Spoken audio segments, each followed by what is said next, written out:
11 বছর হলো ডিভোর্স হয়েছে। মা অন্য একটি পুরুষের কাছে বিয়ে করেছে, বাবাও সুন্দরী একজন মহিলাকে বিয়ে করেছে। হাসিব পড়ে গেল দুই নাওয়ের মাঝে।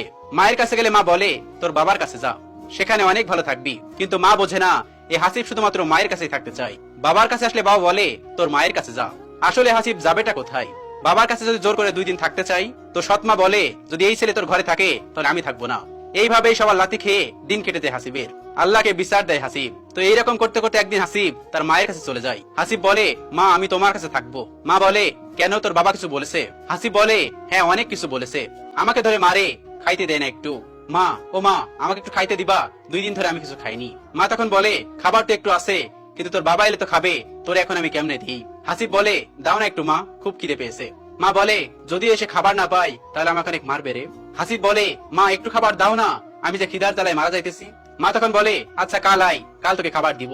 হাসিব বলে তোমার পায়ে পড়ি মা, একটু দাও না খাবার, আমি আর আসবো না, কথা দিলাম। মা বলে আচ্ছা একটু খাইতে দিলে আর আসবি না তো আমার কাছে? হাসিব বলে না মা আর কখনোই আসবো না, এই উঠোনে আমি আর কখনোই আসবো না। এরপর হাসিবের মা কিছু একটা ভেবে এক মুঠো ভাত নিয়ে আসে হাসিবের জন্য। মা বলে এই নে তাড়াতাড়ি খেয়ে এখান থেকে চলে যা। হাসিব ভাত দেখে খুব খুশি হয়, আর যখনই সে হাত বাড়িয়ে নিতে যাবে তখনই তার বাবা এসে বলতেছে এই তোকে কতবার বলেছি, এই ছেলে যদি আসে তাহলে আমি তোকে ছেড়ে দিব। এটা বলে ভাতের প্লেটটা ফেলে দেয়। ইনি হলেন হাসিবের মায়ের নতুন জামাই। মা তখন বলতেছে ওর অনেক খিদা লাগছিল তাই একটু খেতে দিয়েছি, ও আর আসবে না। আবার লোকটি বলে উঠলো আবার কথা বলিস, তোর অন্য খানের ছেলে আমি লালন পালন করার দায়িত্ব নিয়েছি নাকি?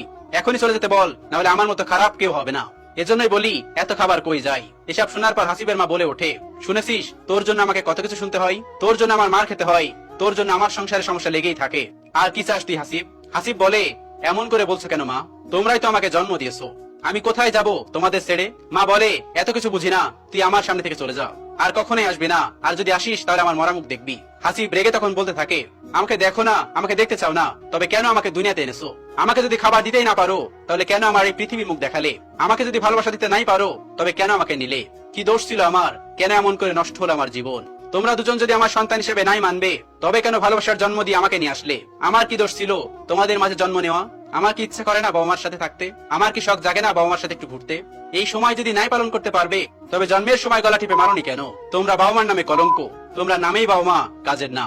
ঠিক আছে আমি আর আসবো না, তোমরা জীবনে ভালো থাকিও, তোমরা সুখে থাকিও। এই বলে হাসিব মায়ের ওখান থেকে চলে যায়। কোথায় যাবে ভেবে পাচ্ছিল না, রাস্তা দিয়ে শহরের দিকে যাচ্ছিল। সে মনে মনে ভাবতেছিল এ জীবন রেখেই বা লাভ কি যদি বাবা মার ভালোবাসা না পাই? একথা ভাবতে ভাবতে সে হাঁটছিল। এমন সময় হঠাৎ করে একটা পিছন থেকে গাড়ি এসে ধাক্কা দেয় হাসিবের। গাড়ির ধাক্কায় হাসিব ছিটকে গিয়ে দূরে পড়ে। এমন অবস্থায় লোকটি না পালিয়ে হাসিবের কাছে আসে। লোকটি এসে বলে তুমি ঠিক আছো তো বাবা? হাসিব তখন বলে আমাকে আরো একটু জোরে ধাক্কা দিতেন তাহলে আমার অস্তিত্ব শেষ হয়ে যেত।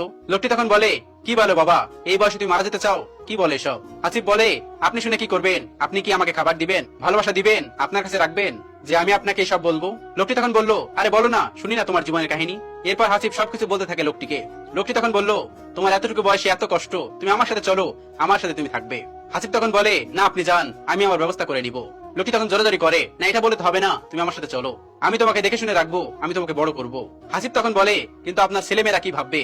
লোকটি তখন বলে আমার ছেলে মেয়ে আছে, ওরা অনেক ভালো, ওরা তোমাকে বুঝিয়ে নিবে, মানবে। হাসিব বলে সত্যি বলছেন তো আপনি? তখন লোকটি বলে হ্যাঁ রে বাবা সত্যি বলতেছি, চলো। হাসিব তখন বলে ঠিক আছে তবে চলেন। হাসিব তখন বলে আচ্ছা একটি কথা, আপনি আমাকে খাইতে দিবেন তো? লোকটি তখন বলে হ্যাঁ অবশ্যই খাইতে দিব। এরপর হাসিব আর কোনো কথা না বলেই লোকটির সাথে হাসিব গাড়িতে ওঠে। গাড়িতে ওঠার পরে হাসিবের জ্ঞান হারিয়ে যায়। হাসিবের যখন জ্ঞান ফিরে আসে তখন সে শুনতে পায় আশেপাশে অনেক কান্নাকাটির শব্দ। তখন সে নিজের দিকে খেয়াল করে তার সম্পূর্ণ হাত পায়ে বাঁধা।